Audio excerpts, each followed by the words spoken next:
Boa noite. Estamos aqui para fazermos o complemento dessa sessão de abertura do 6º Congresso Paranaense de Saúde Pública Coletiva, 8ª Mostra Paranaense de Pesquisa e Relatos de Experiência e 7º Prêmio Nova Saúde Paraná. É com muito prazer, com muita honra que eu, nesse momento, dou as boas-vindas a duas figuras ilustres da saúde pública brasileira, aqui no Paraná, conhecidos também, no caso do Dr. Pedro Barbosa, que presidirá a sessão em seguida da conferência do nosso convidado, Dr. Jarbas Barbosa. O Pedro Barbosa é médico formado na Universidade do Estado do Rio de Janeiro, fez mestrado em administração na Fundação Getúlio Vargas, é doutor em saúde pública. A tese do Pedro é de inovação em serviços de saúde, dimensões analíticas e metodológicas na dinâmica de inovação em hospitais. Eu conheci o Pedro quando o Pedro foi presidente da Fiotec, Fundação de Apoio ao Desenvolvimento Científico e Tecnologia da Fiocruz. Na época eu era vice-reitor da Universidade de Londrina e fui lá pedir socorro para ajudar a montar uma fundação de apoio aqui à Universidade Estadual de Londrina, que está existindo até hoje, também do Hospital Universitário, a HUTEC. O Pedro foi vice-diretor de Desenvolvimento Institucional e Gestão da Escola Nacional de Saúde Pública, da Fiocruz, lá nos anos 2000, e diretor executivo da fundação dessa da Fiotec, que eu já tinha dito aqui. Foi vice-presidente de Gestão e Desenvolvimento Institucional da Fiocruz, é diretor-presidente atualmente do Instituto de Biologia Molecular do Paraná, IBMP, que tem estado aí no noticiário do nosso estado por conta do papel importante que o IBMP vem desenvolvendo, não só no estado, mas para o país todo, com a produção de imunobiológicos e com todo o arsenal aí de participação na pandemia e em outros problemas de saúde. Pedro, muito obrigado por ter aceitado o convite. Você também é conselheiro do Inesco, há 2 anos que tem nos ajudado aqui com as reflexões. É muito importante a tua presença e a gente fica honrado. E eu vou passar em seguida, você apresenta aí o nosso convidado, Jarbas Barbosa, diretor licenciado, vice-diretor licenciado da OPAS, para assuntos de participação no processo de escolha do futuro diretor. E eu queria, antes de passar a palavra para o Pedro, Jarbas, fazer a leitura de uma moção de apoio que foi objeto de discussão nossa aqui nos últimos 3 semanas, da diretoria do Inesco e depois do Conselho Consultivo. Houve algumas modificações no rascunho inicial e o texto é esse que depois eu dou um jeito de fazer chegar às tuas mãos. A moção de apoio. Os diretores e conselheiros do Instituto de Estudos em Saúde Coletiva, Inesco, manifestam nesta oportunidade o apoio à sua candidatura ao cargo de diretor-geral da OPAS, Organização Pan-Americana da Saúde. Mais do que poder de voto, que sabemos não ter, queremos, com essa atitude, expressar nosso desejo de ver novamente um brasileiro ilustre e de reconhecida competência à frente da organização. A sua formação acadêmica e a sua trajetória profissional, os cargos que desempenhou mais do que ocupou, e as lutas que travou em defesa da saúde do nosso país e em outros países são conquistas de toda uma geração de sanitaristas e profissionais da saúde. A exemplo do Dr. Carlyle Guerra de Macedo e outros tantos brasileiros que por lá estiveram, como o Dr. José Roberto Ferreira, Humberto de Moraes Novaes, Francisco Campos, José Paranaguá de Santana, você tem demonstrado em alto nível que o Brasil tem história e elevado reconhecimento na saúde pública internacional. O nosso 6º Congresso é um evento modesto, de âmbito e problemáticas de saúde regionais. Não das regiões das Américas, como você já enfrenta como vice-diretor licenciado da organização. As nossas são as micro-regiões que temos aqui no Paraná. Mas também nelas temos questões internacionais para tratar, que são refletidas em vários trabalhos que estão sendo apresentados no evento. pois a tríplice fronteira formada por Brasil, Paraguai e Argentina está aqui. O nosso apoio, caro Dr. Jarbas Barbosa, nasce do desejo de unirmos forças em torno da sua postulação e da nossa consigna neste Congresso: saúde, ciência e democracia. Londrina, 14 de julho de 2022. Assinam eu, como presidente, Dr. Luiz Fernando Rodrigues, presidente do Conselho Consultivo, e Jeremias Brizola, presidente do Conselho Fiscal. Pedro, a palavra é sua e seguimos adiante. Obrigado. Obrigado, Márcio. Boa noite, Jarbas. Boa noite a todos. Inicialmente, obrigado por suas palavras carinhosas e por nosso trabalho, nosso conhecimento, nossa amizade de longo tempo.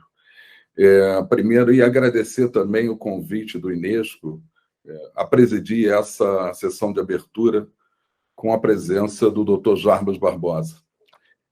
Você me pediu para fazer a apresentação do Jarbas. Essa moção que você e o Inesco apresenta, ela fala por si, né? Fala de um profissional da saúde pública dos maiores no Brasil. E não é à toa que ele é indicado como candidato a diretor da OPAS.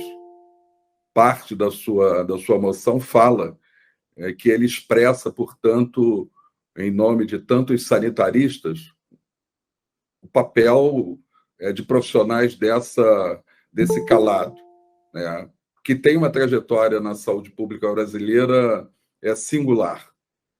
O Jarbas, antes de assumir a condição de vice-diretor, nesse momento licenciado, mas vice-diretor da OPAS, foi presidente da Anvisa, foi secretário de Vigilância Sanitária do Ministério da Saúde, por um período também secretário da Secretaria de Ciência, Tecnologias e Insumos Estratégicos do Ministério da Saúde, foi diretor do SENEP. O Jarbas, lá atrás, ainda em Pernambuco, secretário municipal de saúde de Olinda, e depois secretário de saúde do próprio estado de Pernambuco, né? É médico, mestre e doutor em saúde pública pela Unicamp. Eu conheço o Jarbas de longa data, né? E não apenas eu, mas no campo da saúde pública no Brasil, seguramente o Jarbas é um profissional absolutamente diferenciado pela competência e pelo compromisso com a saúde pública no país.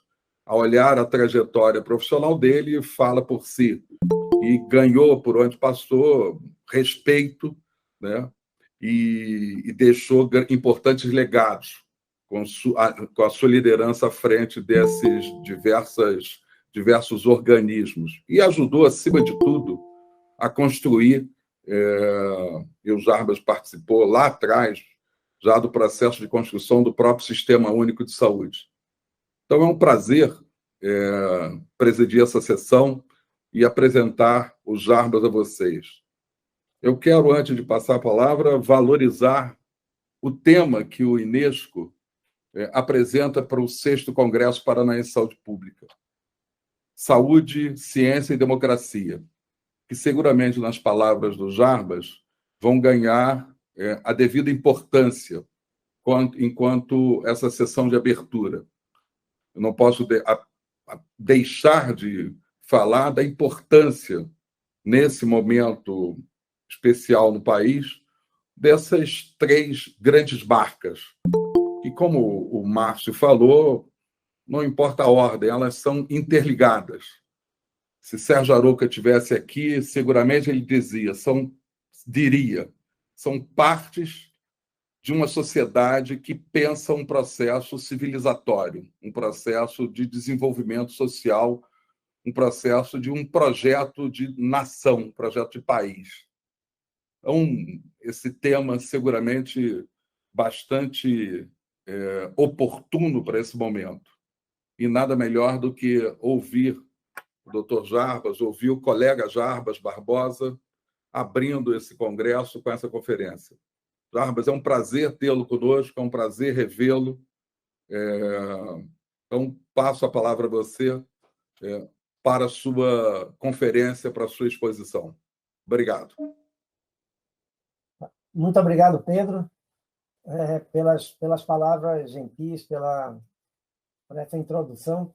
Eu, primeiro, gostaria de agradecer ao Inesco, na figura do Márcio Almeida, pelo convite, né, para estar aqui participando e por essa moção, Márcio. Eu lhe confesso que, apesar de sabermos que no organismo multilateral como a OPAS, os votos são dos países, mas eu tenho sempre me emocionado muito quando eu tenho recebido apoio de sanitaristas de várias partes das Américas, que eu creio que enxergam em mim um deles, né, que sabem que eu tentei construir uma carreira, tanto no meu país como aqui na organização, com um forte compromisso com a saúde pública, e eu creio que, sem dúvida nenhuma, para mim é uma honra muito grande receber essa moção do Inesco. Ajuda e muito, né, na moral, no espírito, para enfrentar as adversidades de uma campanha em época tão difícil. Então, muito obrigado, parabéns ao Inesco por estar realizando esse congresso. Eu creio que sempre bom termos oportunidades de fazer essa reflexão sobre os problemas da saúde, o debate mais geral, o debate nacional, o debate do Estado do Paraná, né, que é um Estado que teve já tanto na área acadêmica, mas também na área da construção de serviços. Né? Pedro mencionou aí, quando eu era secretário de saúde de Pernambuco, Armando Rajo era secretário do Estado de Saúde do Paraná, e nós tínhamos muitas afinidades, porque os dois tínhamos sido secretários municipais antes de ser secretário estadual, então nós fazíamos como uma bancada, vamos dizer assim, mais de secretários estaduais, mas que tinham sempre um diálogo muito aberto com nossos colegas do CONAVEMES e buscavam avançar com essa questão de maneira mais harmônica. Eu, na abertura, né, também eu gostaria de parabenizar pela escolha do tema, né? Um tema amplo, como eu creio que é importante para que a gente possa fazer algumas reflexões sobre democracia, saúde e ciência. Né? Eu, sem muitas... não é preciso, eu diria, muitas reflexões para a gente ver a inter-relação entre os três. Né? Eu creio que os próprios sistemas nacionais de saúde, o Sistema Nacional de Saúde Inglês e outros sistemas que inspiraram o nosso SUS, foram sistemas construídos no processo de construção do estado de bem-estar social, que só foi possível com a derrota do nazismo, do fascismo na Europa. Ou seja, aí também foi filho de uma ampliação de um processo democrático. E no nosso país, né, pessoas como Arouca, já mencionado, o próprio Márcio, tantos outros, o Pedro, tantos outros, que trabalharam dentro do processo de redemocratização para que na Constituição de 88 fosse inscrito, né, esse desejo ambicioso e, na época, inovador em termos de América Latina, de termos um sistema nacional de saúde universal, de acesso universal, com garantia, né, de acesso independentemente de qualquer tipo de critério outro que não fosse o fato de ser cidadão brasileiro. Né? Sem dúvida nenhuma, eu não tenho outra palavra em relação ao SUS que não pensá-lo enquanto uma das políticas sociais mais importantes de contribuição para a qualidade de vida da população brasileira, de contribuição para o desenvolvimento do Brasil, se a gente pensar desenvolvimento em termos de eliminação da miséria, de eliminação da pobreza, de garantia de acesso, de afirmação de direito das pessoas. Né? O SUS, sem dúvida nenhuma, com todas as dificuldades que ele tem, que nós sabemos que tem, mas ele se afirma, com o passar dos anos, apesar de todas as dificuldades, como essa política social fundamental para que o brasileiro tenha efetivamente cidadania e tenha efetivamente direito. Eu creio que uma reflexão importante que nós podemos fazer sobre democracia, saúde e ciência, ou ciência e saúde, também é olhando esse episódio dramático, né, que nós tivemos há pouco, a sua fase mais aguda, né, a pandemia, que ainda persiste, né, a pandemia ainda não acabou. Provavelmente estamos saindo aí da fase mais aguda, mas ela segue, e eu creio que o vírus ainda seguirá entre nós por algum tempo, né, o que vai exigir manutenção de medidas, cuidados, vacinação, vigilância, monitoramento, acesso aos antivirais que estão sendo descobertos e que têm um papel importante na prevenção de casos graves, ou seja, ainda temos uma tarefa pela frente. Mas quando a gente olha esse passado recente, enquanto ele ainda está quente, né, digamos assim, é um momento bom para a gente fazer algumas reflexões e tirar algumas lições sobre as inter-relações de democracia, saúde e ciência, ou democracia, ciência e saúde. Eu creio que, primeiro, essa pandemia nos reiterou que sociedades democráticas sempre se sairão melhor de emergências de saúde pública, de pandemias, de crises, mesmo que no curto prazo isso não fique tão evidente.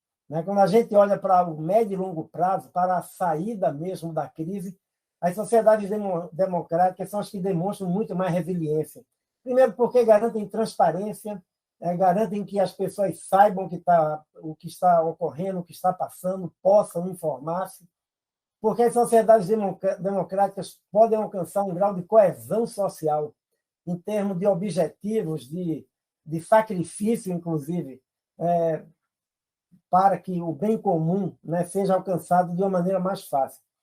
Regimes democráticos, muitas vezes, podem iludir, achando que, com medidas duras, de obrigação, eles têm um resultado mais pragmático, melhor, mas isso não é verdade. Quando a gente olha na própria pandemia, né, alguns estados autoritários lutam ainda hoje com processos que os países democráticos já superaram há algum tempo. Né? E isso vale para a pandemia, vale para qualquer outra situação que a gente tenha. Eu não acredito que nós possamos construir nem um sistema de saúde de garantia de acesso, de garantia de direitos, fora de uma sociedade democrática, nem podemos construir também processo de desenvolvimento da ciência, de uma ciência que também seja um fator de desenvolvimento daquela sociedade. Né? Então, eu creio que isso também se configurou como uma lição importante da pandemia.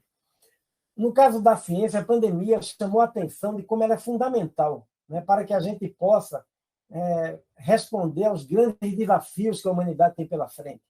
Né? E, ao mesmo tempo, de minha parte, gera uma certa convicção de que há uma tarefa enorme ainda a ser alcançada para que nós possamos ter, ao mesmo tempo, nas sociedades e nos sistemas de saúde, processos mais transparentes, processos mais bem informados de avaliação de evidências, de decisões baseadas em evidências.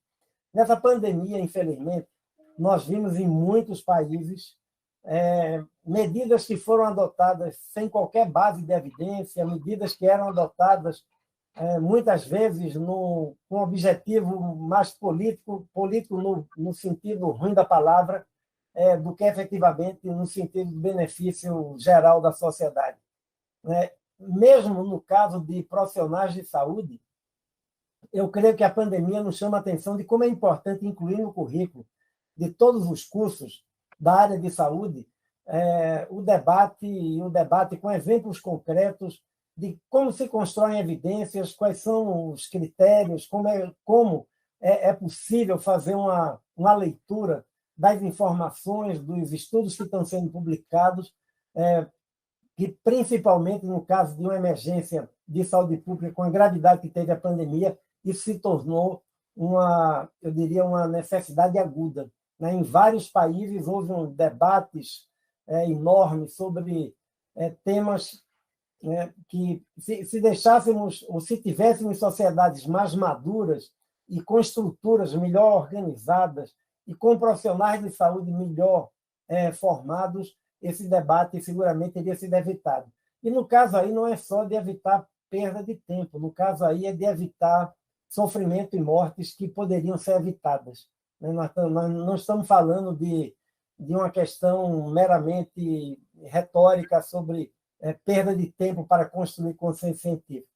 E eu creio que é importante essa reflexão, porque alguns, pela ignorância, outros, pela vontade deliberada, né, apresentavam, inclusive, o próprio processo difícil de conhecimento que a ciência busca para resolver essa emergência tão importante e dramática como foi a pandemia, utilizavam isso para colocar tudo numa espécie de relativismo que termina autorizando qualquer coisa, né? Dou um exemplo concreto.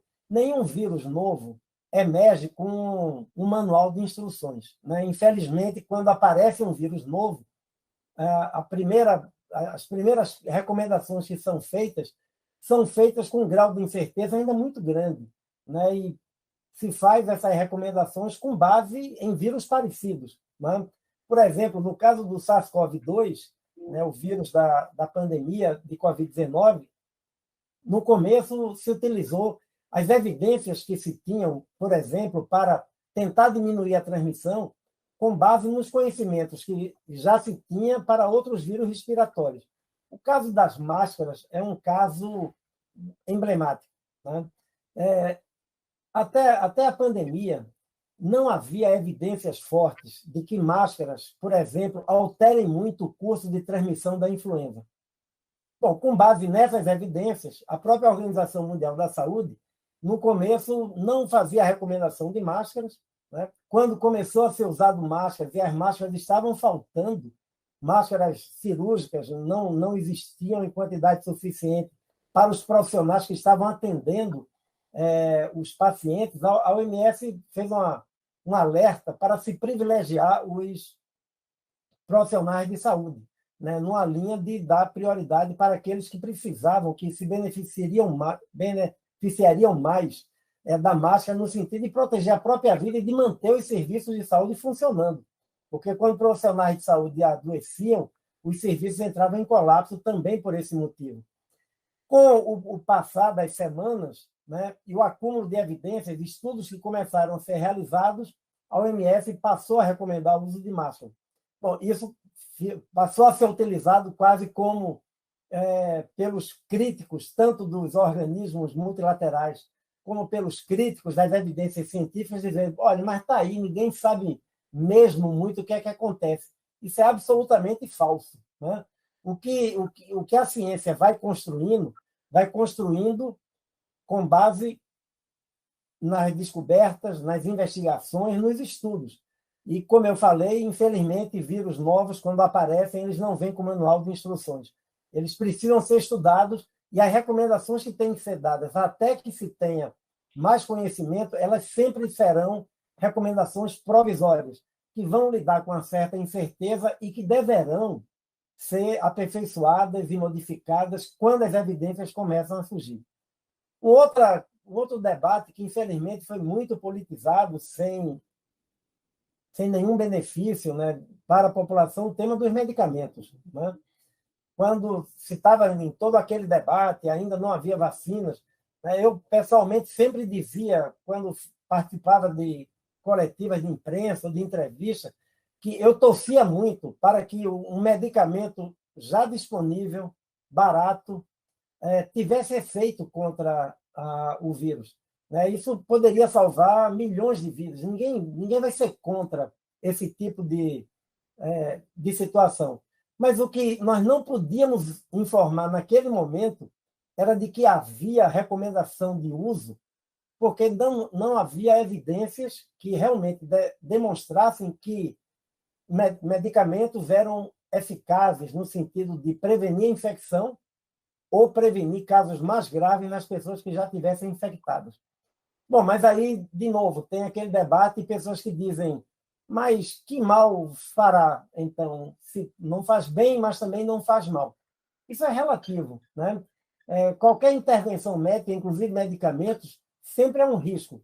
Uma agência reguladora, a Anvisa no Brasil, o FDA aqui nos Estados Unidos, quando avalia um medicamento, uma vacina, eles sempre dizem, olha, os benefícios superam os riscos, por isso a gente autoriza o uso, porque qualquer medicamento pode ter contraindicação.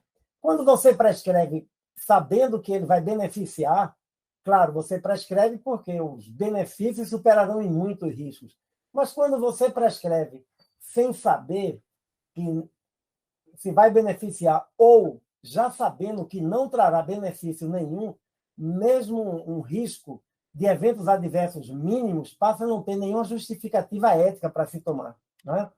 Claro, você pode, né, o médico pode prescrever medicamentos fora do rótulo, né, fora da bula, desculpem como a gente fala, né, o off-label, mas ele tem toda a obrigação de informar isso ao paciente, à família, se o paciente não estiver consciente, porque a transparência, nesse caso, é fundamental. Dizer, eu não tenho certeza que isso vai fazer bem, mas é uma tentativa diante da inexistência de outras alternativas. Mas quando você teve já, e aí foram se acumulando dezenas de estudos demonstrando claramente que alguns medicamentos não tinham nenhuma evidência de uso, isso ficou um debate muito politizado sobre o uso que, na verdade, do ponto de vista de saúde, de impacto para a saúde, se é que teve algum, teve um impacto negativo, né? Porque muita gente pode ter tomado medicamentos que achavam que ia protegê-lo contra a infecção, quando, na verdade, não estavam sendo protegidos. Com as vacinas, a gente passou por algo parecido. Né? Ainda, infelizmente, a gente vê até profissionais de saúde que dizem as vacinas são experimentais, né? Vacinas da Covid são experimentais, o que não é verdade. Né? Nenhuma autoridade reguladora do mundo, nem a Organização Mundial da Saúde, autorizaria o uso em massa de vacinas experimentais. Mas foi também outra vamos dizer assim, outro rumor, né, que dizia como é possível que se desenvolveu em tão pouco tempo uma vacina. Na verdade, as vacinas disponíveis para a Covid-19, todas elas, mesmo as vacinas mais modernas, né, a vacina baseada em plataforma de ARNA mensageiro, elas utilizam plataformas tecnológicas que já eram utilizadas antes. Né? Ou seja, é como se você tivesse o veículo já pronto e você trocou o passageiro. Teve veículo que não deu certo, ou seja, teve alguns centros de desenvolvimento de vacinas importantes no mundo, alguns produtores de vacina que testaram tecnologias que não funcionaram bem com o SARS-CoV-2, mas várias outras se revelaram favoráveis. Né? Então, nós temos várias plataformas que são já utilizadas em outras vacinas que funcionam bem também contra a Covid. E mesmo as vacinas de RNA mensageiro, elas funcionam bem porque já havia anos para desenvolver vacinas com essa base para usar para o ebola, para usar para outros coronavírus.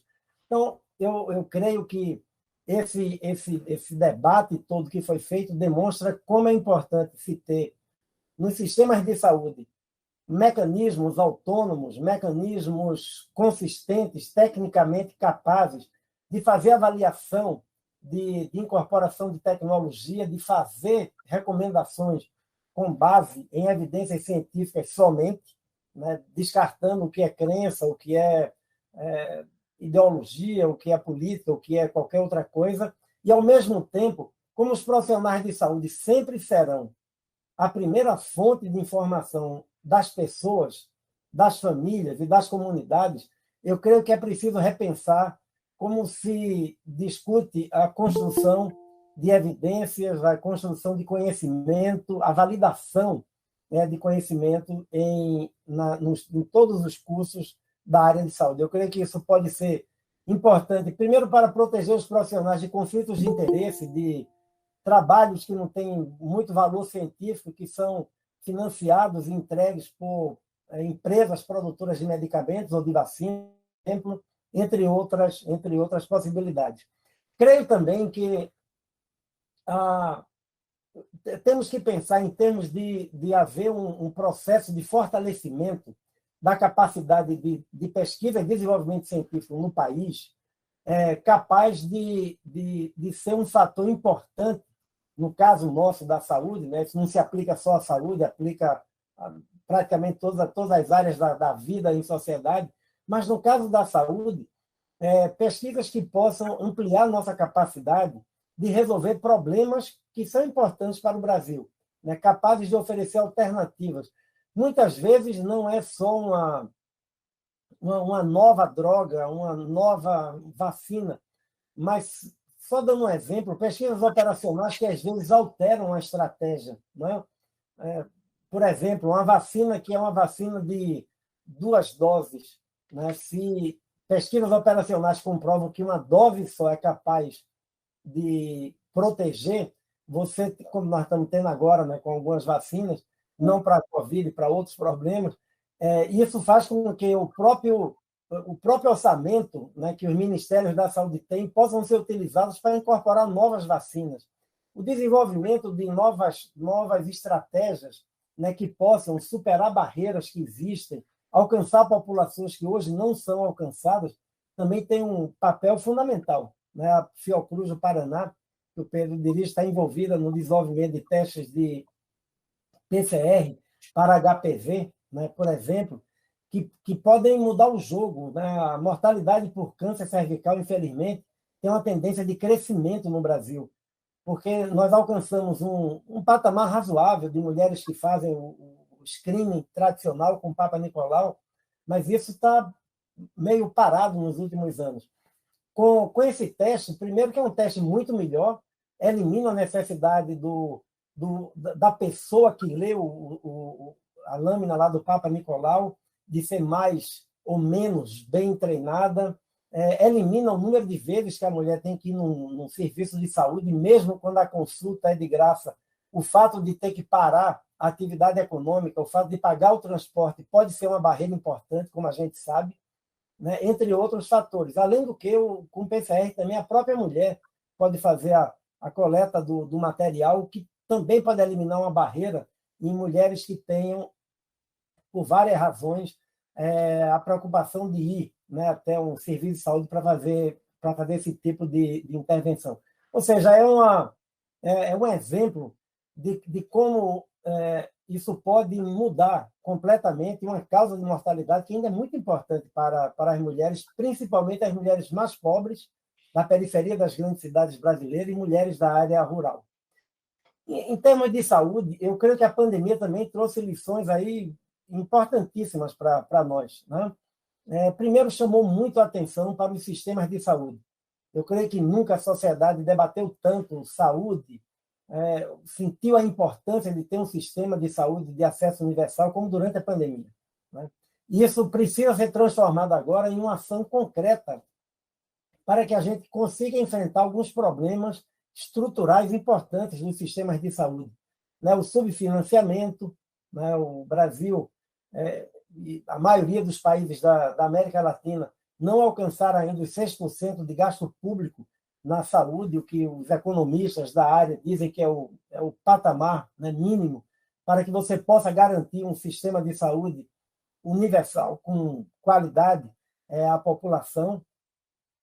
E vários outros temas também que a pandemia revelou. Né? A pandemia, ao mesmo tempo, ela mostrou a força e a importância de se ter um sistema universal de saúde, mas mostrou também fragilidades que nos acompanham. Né? O subfinanciamento, que eu já falei, com alguns impactos importantes. A taxa de mortalidade de profissionais de saúde na América Latina foi o dobro da taxa de mortalidade entre profissionais de saúde nos Estados Unidos ou na Europa. Porque, em grande parte dos serviços de saúde na América Latina, os planos de prevenção e controle de infecção eram só planos numa gaveta. Né? Os profissionais não tinham acesso a equipamentos de proteção individual, não tinham treinamento adequado, ou seja, o que terminava expondo de uma maneira inaceitável esses profissionais a risco. E outros problemas importantes. Né? Eu creio que se trata agora de não deixarmos que essa atenção que foi captada para o sistema de saúde durante a pandemia, ela se perca, né? Mas que, ao contrário, a gente aproveite para transformar numa agenda propositiva, numa agenda positiva, que possa reposicionar melhor o sistema de saúde. E esses sistemas de saúde, como eu vejo que devemos pensar para adiante, que sejam sistemas de saúde resilientes, né, que tenham a melhor preparação para detecção e resposta às emergências de saúde, com construção de capacidades nacionais em cada país. Né? A pandemia foi mais uma prova de que, para vários vírus, você fechar a fronteira, suspender voo, não tem papel nenhum, né, na proteção da sua população. O que tem papel, sim, é ter um sistema de vigilância forte, integrado com os serviços públicos e privados, um serviço de vigilância capaz, inclusive, de realizar pesquisas como vigilância genômica, né, para, no caso do SARS-CoV-2, poder detectar rapidamente uma nova variante e monitorar outros vírus emergentes que podem surgir, ter capacidade de expansão rápida, né, ou seja, um sistema de saúde que tenha liderança sobre o conjunto dos serviços de saúde no momento de uma pandemia. Vários países lutaram, por exemplo, como aumentar rapidamente os leitos de UTI, porque como não havia regras sobre como fazer a contratação rápida de leitos no setor privado numa crise, como a pandemia, isso levava semanas ou meses, ou mesmo levou a desperdício de recursos, de construir hospitais específicos, quando você tinha, em alguns países, pelo menos, leitos que poderiam ser utilizados de maneira mais rápida, de maneira mais efetiva. É importante também pensarmos como vamos ter um sistema de saúde com atenção primária forte, né? O Brasil vem construindo essa atenção primária renovada já há algumas décadas, mas ainda padecemos de problemas importantes, né? Quando nós olhamos, a atenção primária ainda carrega muito daquele espírito original lá de Alma-Ata, que era importante para aquele momento. A Alma-Ata foi uma revolução, né, na saúde, quando chamou a atenção para a atenção primária. Mas se nós temos uma atenção primária que é focada apenas na saúde materno-infantil, nós vamos ter uma atenção primária que não é capaz de responder ao que é o perfil epidemiológico complexo que nós temos hoje na população.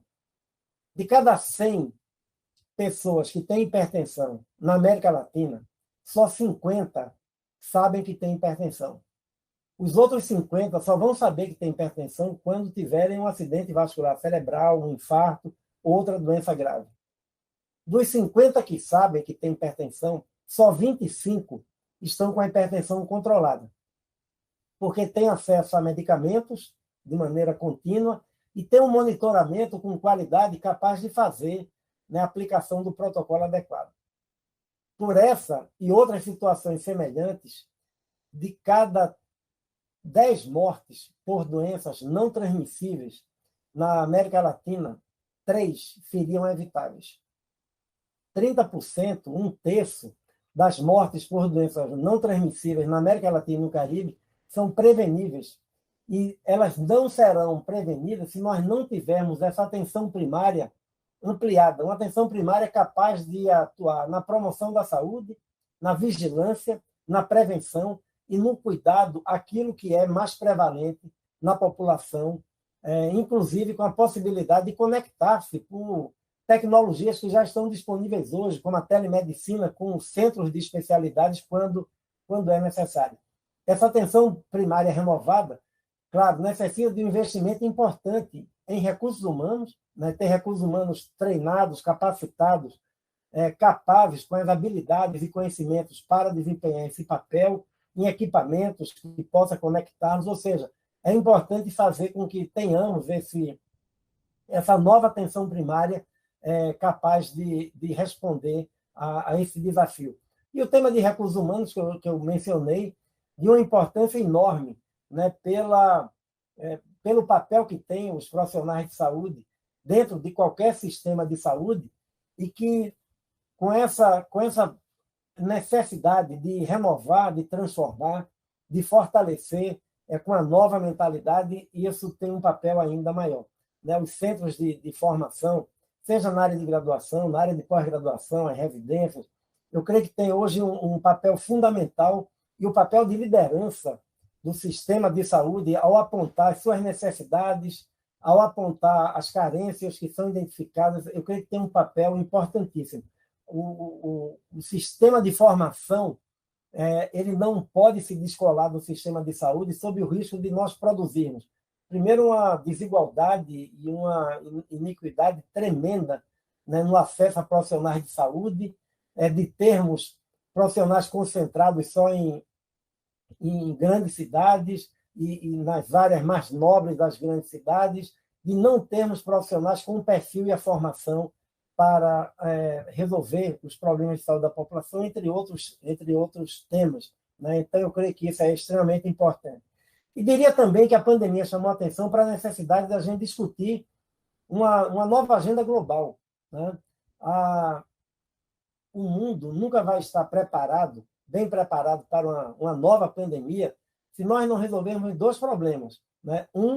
Ter capacidade de apoiar os países, principalmente aqueles países mais pobres, mais vulneráveis, para que eles possam reforçar a sua capacidade de detecção e resposta.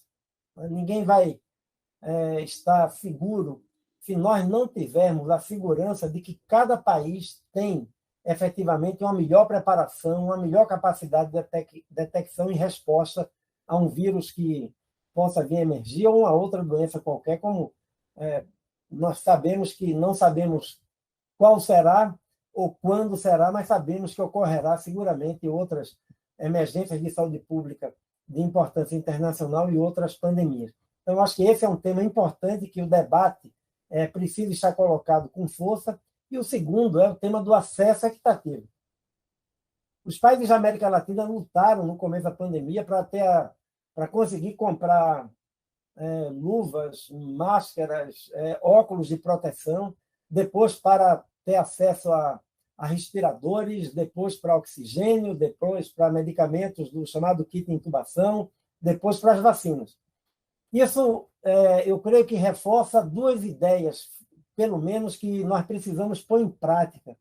A primeira é reduzir a extrema vulnerabilidade que nós temos na América Latina e no Caribe, desenvolvendo a capacidade produtiva com base na capacidade que já existe, né, e que não é pequena, em países como o Brasil, em países como a Argentina, em países como o México, em países como Cuba e outros países da região, de maneira que nós possamos ter um processo cooperativo de produção, melhorando a qualidade dos atuais produtores, buscando também uma melhor coordenação com os centros de desenvolvimento e pesquisa que temos na região.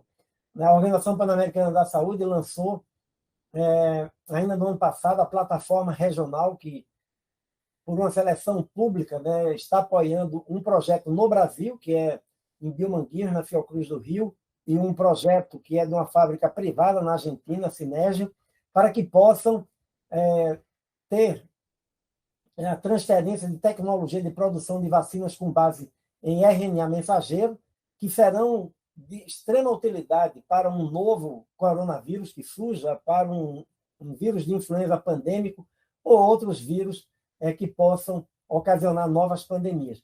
E a ideia é que esses projetos não serão projetos para beneficiar Argentina e Brasil, mas para beneficiar a região como um todo.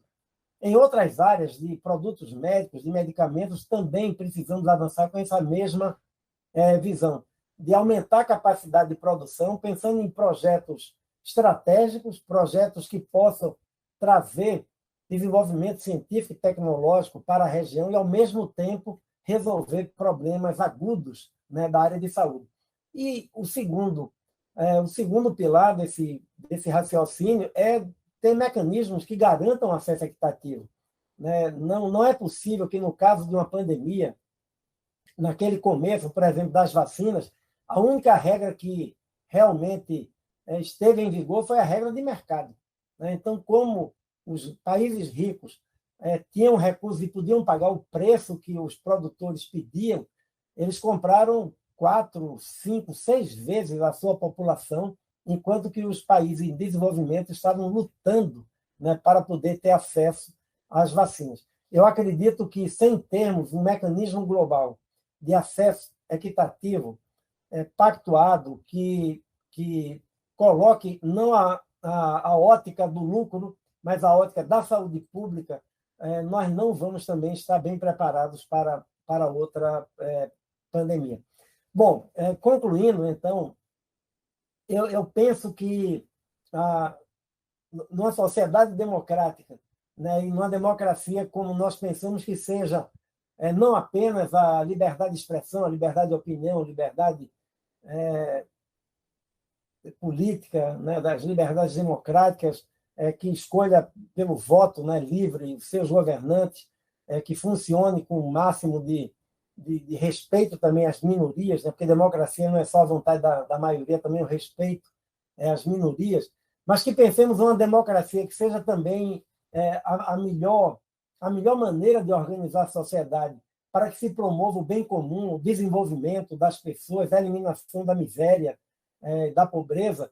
Nós precisamos ter a ciência e a saúde como aliados fortíssimos, né? Ciência que ajude, por exemplo, a saúde a quebrar o ciclo perverso, né? O ciclo vicioso que existe entre pobreza e doença, né? Os mais pobres adoecem mais por todas as causas, eles adoecem mais do que os não pobres, eles adoecem mais de tuberculose, de hanseníase, mas adoecem mais também de diabetes, eles têm menos hipertensão controlada, eles fumam mais do que os não pobres, ou seja, por serem mais pobres, eles adoecem mais, e porque adoecem mais, eles se tornam ainda mais pobres.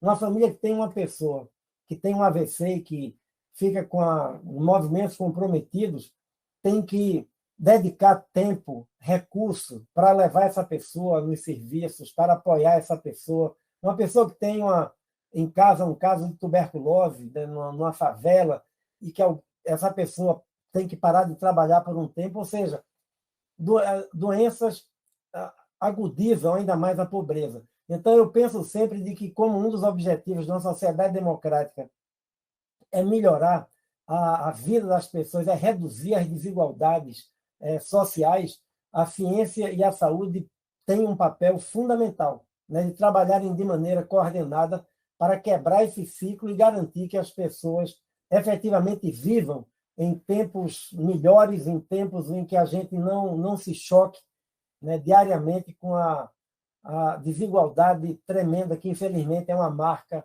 ainda muito importante na América Latina. Desigualdade entre os países e desigualdade no interior dos países. Então, eu creio que esse tema da democracia, a ciência e a saúde é extremamente bem escolhido e que possa suscitar reflexão dos caminhos, das alternativas, das propostas concretas que nós possamos ter para que isso realmente se transforme em um projeto, né, de uma sociedade melhor em nosso país. Muito obrigado. Jarbas, esse gesto do Márcio é um pouco o que a gente sente falta por estarmos no momento virtual, né, numa atividade virtual. Seguramente você estaria sendo aplaudido e está sendo aplaudido, ainda que não sentindo essa vibração de todos juntos ouvindo. Jarbas, extremamente obrigado por sua conferência. Um tema, como você colocou, de enorme amplitude, mas você teve uma competência ímpar.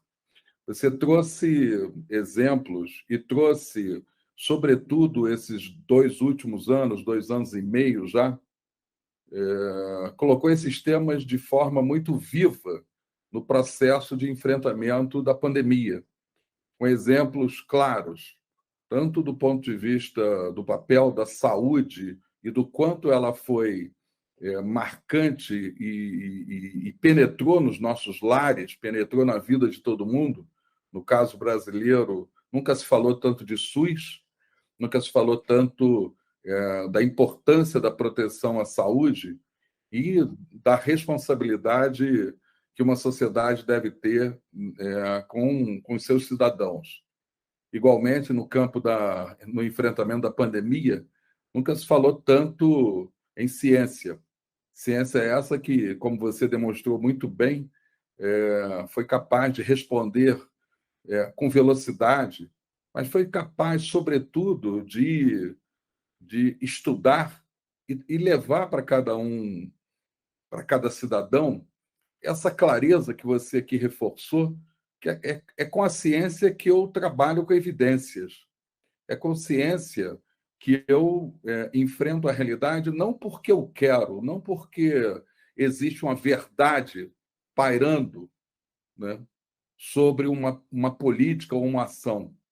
A ciência, nesse sentido, ela por si, ela abomina a verdade absoluta, ela por si abomina o autoritarismo.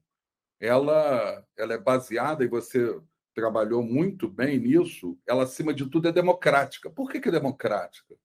Porque ela precisa mostrar evidências, porque ela precisa dialogar, porque ela precisa trabalhar com os pares, ela precisa trabalhar com aquele estudo que eu ainda não sei, que é preciso ser feito de forma colaborativa. Ela precisa ouvir, ela precisa ser humilde ao ponto de compreender que ainda precisa saber mais. E nesse processo da pandemia, os seus exemplos foram muito bons quando um vírus que não veio com manual de instrução, muito boa essa sua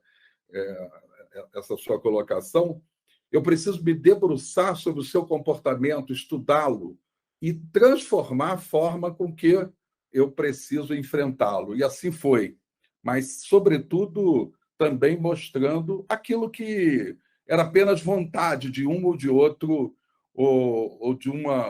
e assim, portanto, uma coisa autoritária, inclusive com risco, e você também salientou isso, aqueles que usavam ou que preconizavam este ou aquele medicamento quase que por uma questão de fé.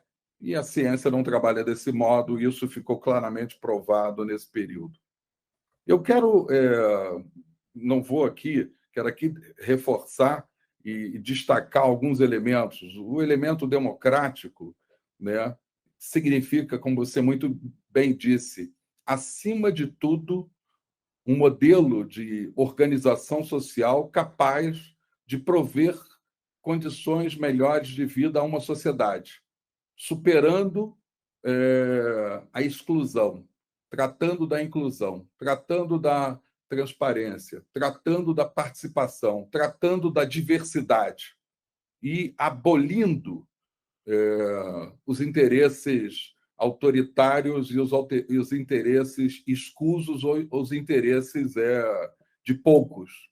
A democracia, por mais complexa que seja, está claro que é o melhor modelo ainda. É difícil, porque ela, especialmente na sociedade que a gente vive, da informação, da comunicação, exige muito mais instrumentos para que esse respeito à maioria, mas você disse muito bem, e com respeito às minorias, à diversidade, se trabalhe em lógicas de diálogos, em lógicas de inclusão.